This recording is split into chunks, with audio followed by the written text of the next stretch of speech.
Hello，大家好，又係我有米家姐。呢個當就係做一個來源 L4 圖嘅開箱，第三。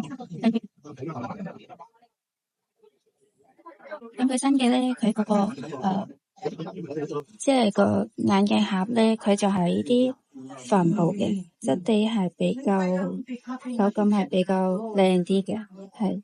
咁打開睇下個眼鏡有咩區別。佢入邊仲有一條眼鏡線，即係呢個係可以連住我哋手機嘅。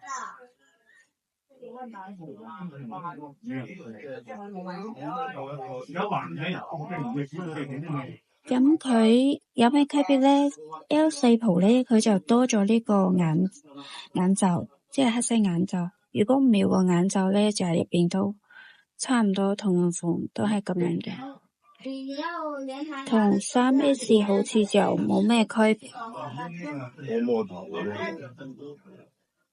就係多咗個黑色眼罩啦，即係可能睇電影嘅感覺會直觀啲。咁個袋都有少少唔同嘅，咁到線呢啲就係一樣嘅，係。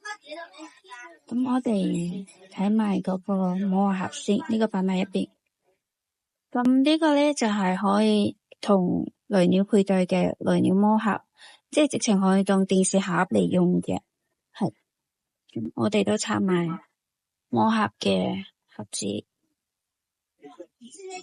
新嘅打開係有個透明膜對住嘅，因為我呢個係之前拆開過噶啦。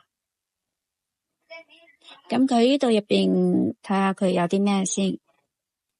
個魔盒咧，佢就係應該係有條充電線，同埋一本說明書，係。佢就一式就係咁，一條充電線，一本說明書，係。魔盒咧，佢就係一機一碼，即係要用嗰個酷高郵箱先可以註冊到，係。咁我哋呢一個咧，佢就睇下佢有咩配件先。L4 Pro，睇下佢下邊係咩配件。佢就係咁樣一本簿仔咁就 L4 Pro 就佢冇咩配件，佢就係一塊眼鏡簿，一個說明書，係加埋條連接我哋睇電視嘅線，同埋一個眼罩，一個眼鏡，就係咁樣一式。咁一陣間我哋